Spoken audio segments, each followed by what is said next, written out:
नमस्कार, बहुत स्वागत है आप सभी का। मैं हूं अंजलि सिंह। चलिए सीधा रुक करेंगे। शिक्षक दिवस समारोह का आयोजन जो है वो किया गया है, जहां पर शिक्षकों को सम्मान जो है वो किया जाएगा। मुख्यमंत्री मोहन यादव इस कार्यक्रम में वर्चुअली जुड़े हुए हैं। शिक्षक दिवस पर ही कार्यक्रम का आयोजन देखिए यहाँ पर हो रहा है और शिक्षकों को सम्मानित किया जा रहा है। बल विवेक दम परहित भोरे, दया क्षमा समता रज जोरे, ऐसे विवेक तिवारी जी। और इसके बाद है उच्चतर माध्यमिक विद्यालय धान मंडी, विजय श्रीवास्तव जी। ये भी नहीं है तो आइए आप जल्दी से आप शीघ्रता के साथ विजया श्रीवास्तव जी। विजया श्रीवास्तव जी, उच्चतर माध्यमिक विद्यालय तोपखाना, श्री अनिल जैन। श्री अनिल जैन, उच्चतर माध्यमिक विद्यालय माननीय उमेश नाथ जी महाराज साहब, राज्यसभा सदस्य, हमारे बीच मध्य पधार चुके। एक बार करतल ध्वनि से आपका भी स्वागत, वंदन, अभिनंदन। मैं अनुरोध करूंगा माननीय गुरुजी के स्वागत के लिए, आत्मीय स्वागत के लिए जिला शिक्षा अधिकारी आदरणीय आनंद शर्मा साहब। इसी क्रम को आगे बढ़ाते हुए हमारे मध्य अनिल जैन साहब, दो अनिल जैन साहब आज मंच पर उपस्थित हैं और जोरदार तालियां आपकी है?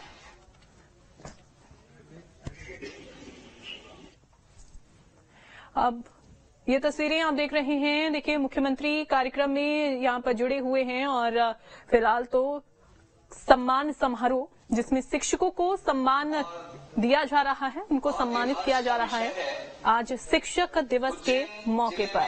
सम्मानित होने वाले वो विद्यालय जिन्हें ISO सर्टिफाइड विद्यालय के रूप में चयनित किया गया है, इंटरनेशनल ऑर्गेनाइजेशन फॉर स्टैंडर्डाइजेशन, अंतर्राष्ट्रीय मानकीकरण संगठन द्वारा यह ISO अवार्ड दिया जा रहा है।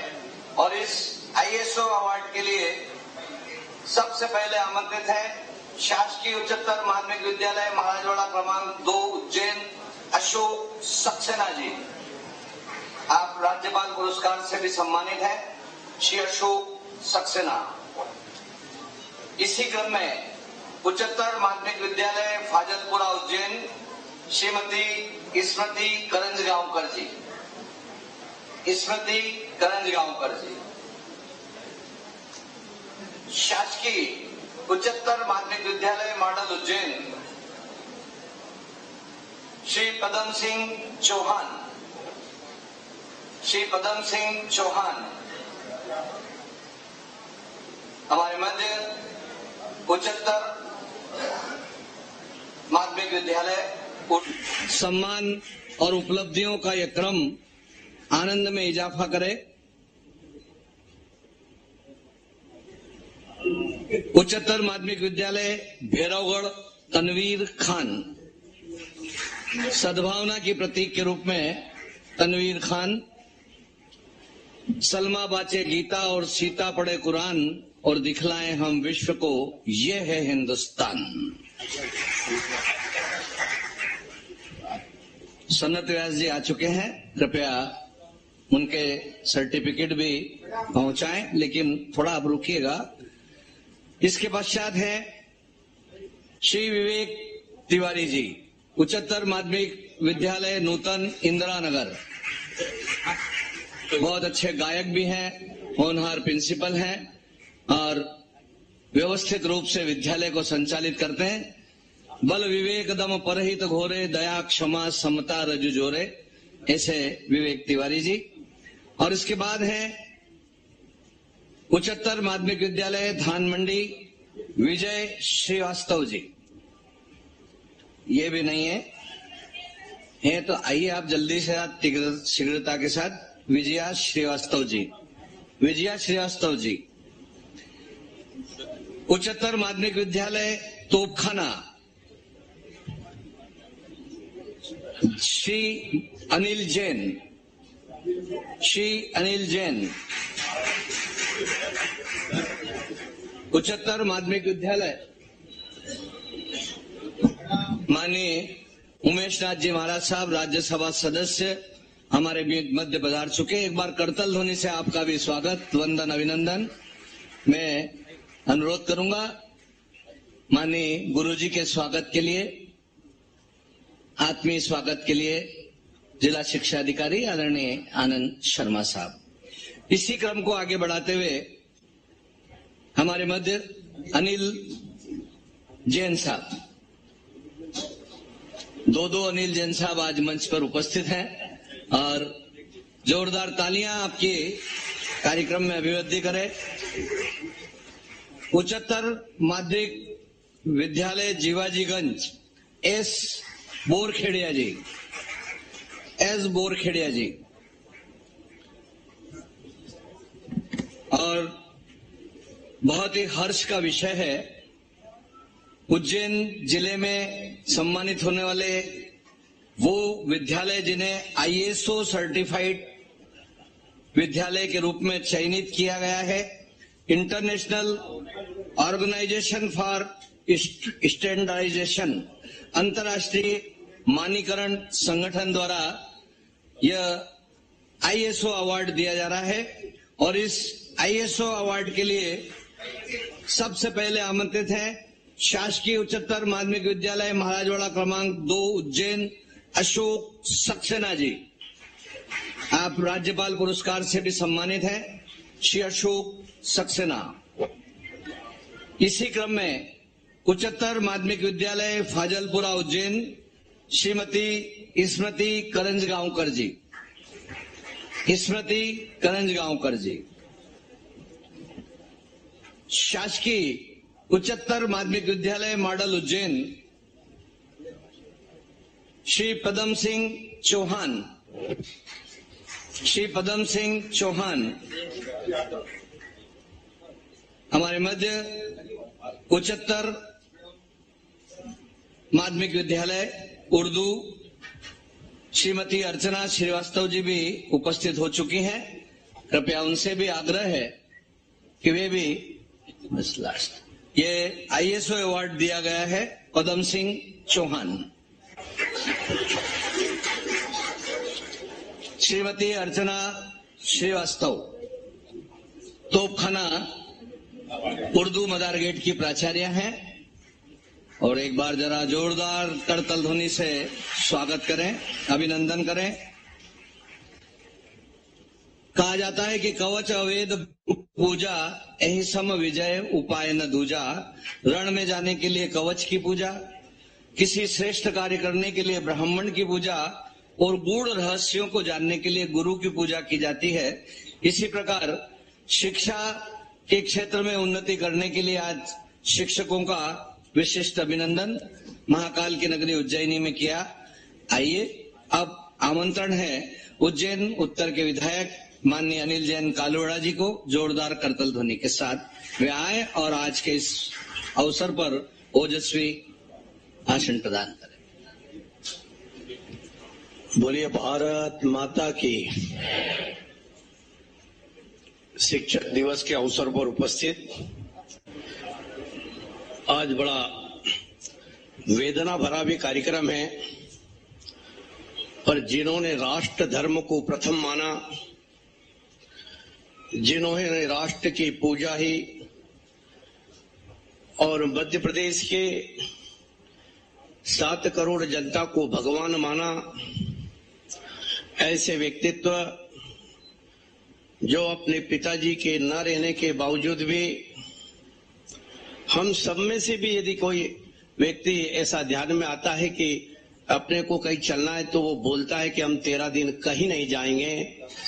परंतु जिन्होंने नेशन फर्स्ट की अवधारणा को लेकर के प्रथम गुरु अपने पिता से जिन्होंने पाठ सीखा, उसके बाद आप सभी गुरु वृंद से जिन्होंने शिक्षा प्राप्त की, ऐसे संवेदनशील मुख्यमंत्री जी डॉक्टर मोहन यादव जी हमारे बीच में उपस्थित है। हमारे बीच में बाल योगी उमेश नाथ जी, राज्यसभा के सम्मानीय सांसद जी, सभी अतिथिगण, इस अवसर पर सभी सम्मानित होने वाले सम्मानित शिक्षकगण, बड़ी संख्या में सभी उपस्थित आगंतुक अतिथिगण, अधिकारीगण, पत्रकार साथियों, बोली भाषा इसका क्रमशः विकास होता जाता है।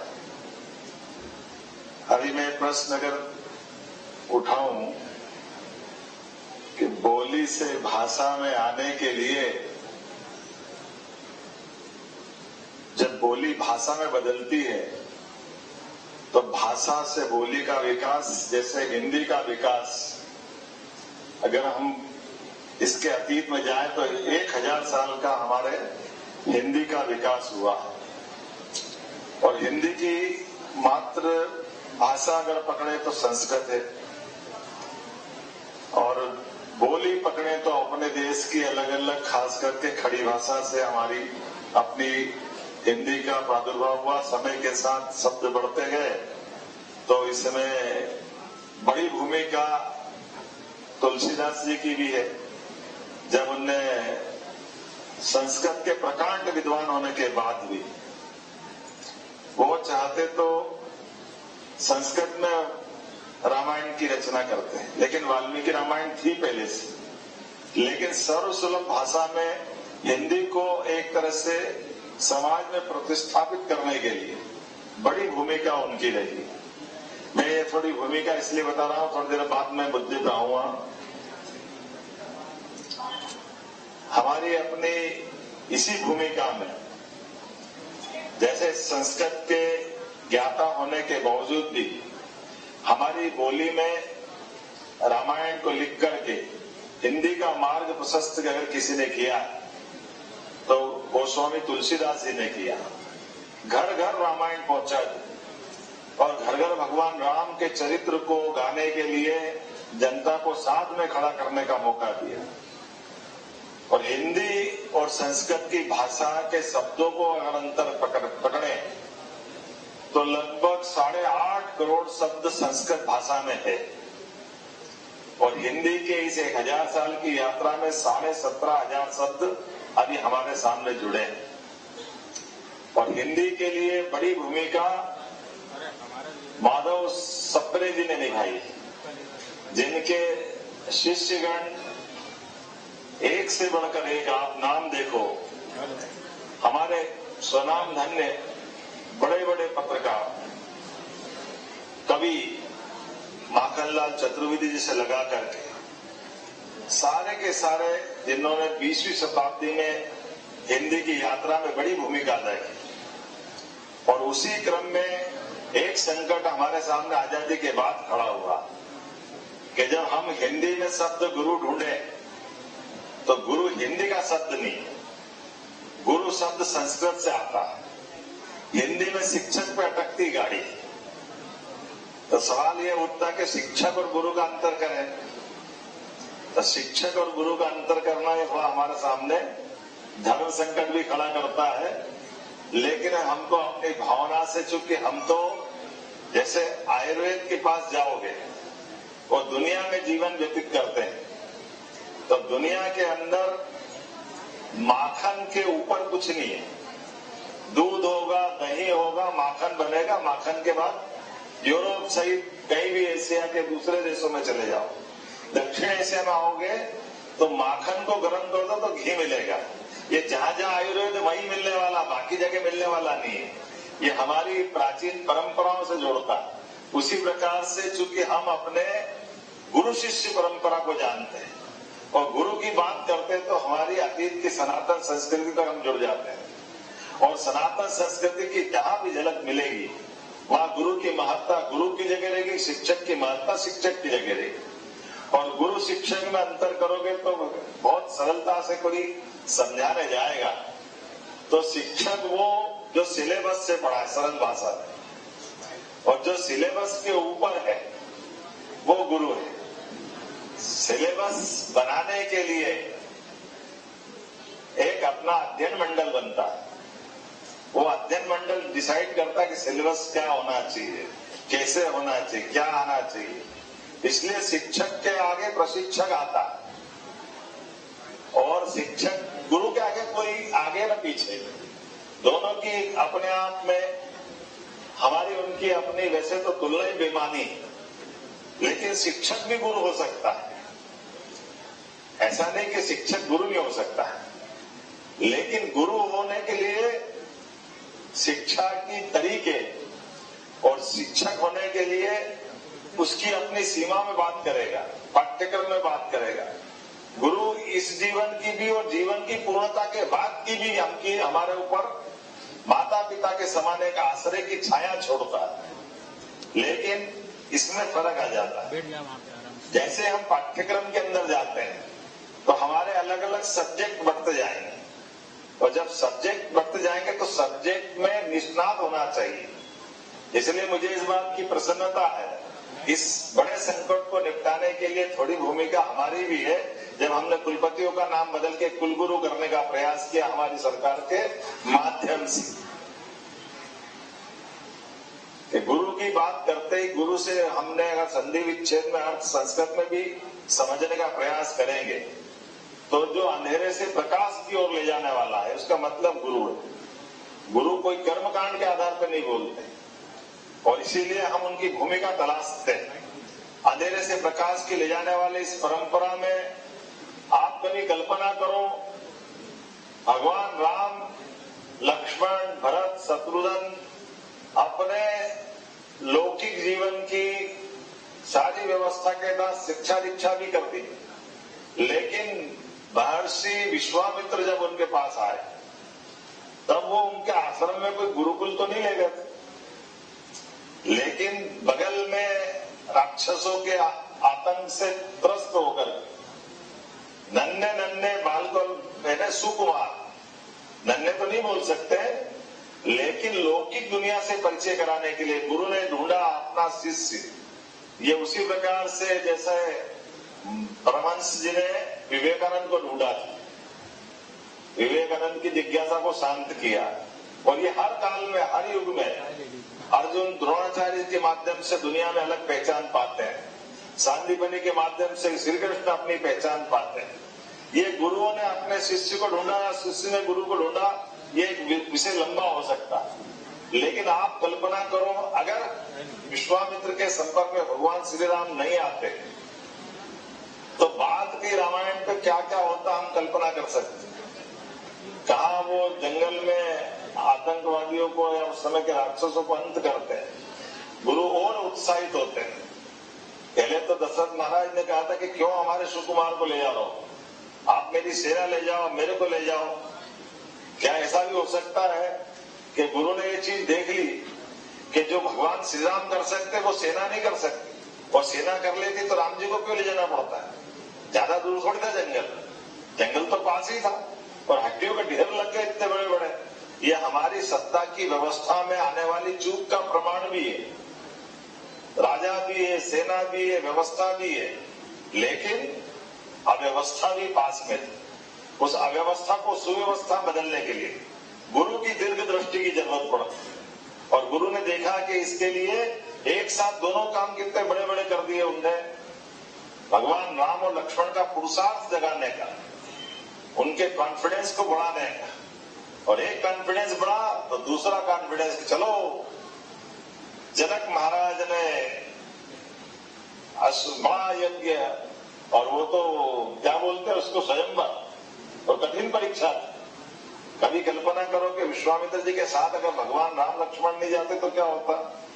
सीता माता से उनका विवाह होता है, धनुष का भंग होता है, क्या सारा घटनाक्रम मालूम है।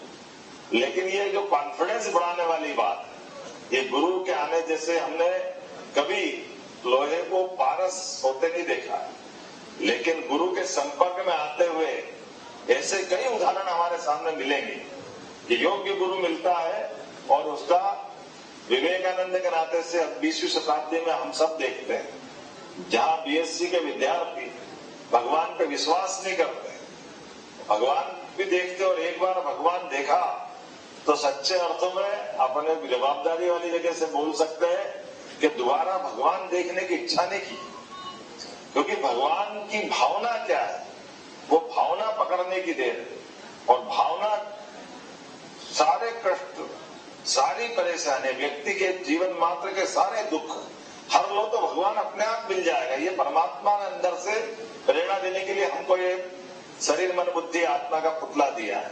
तो मैं आज के इस अवसर पर सभी शिक्षकों के लिए, इसलिए मेरे मित्र ने एक विषय निकाला।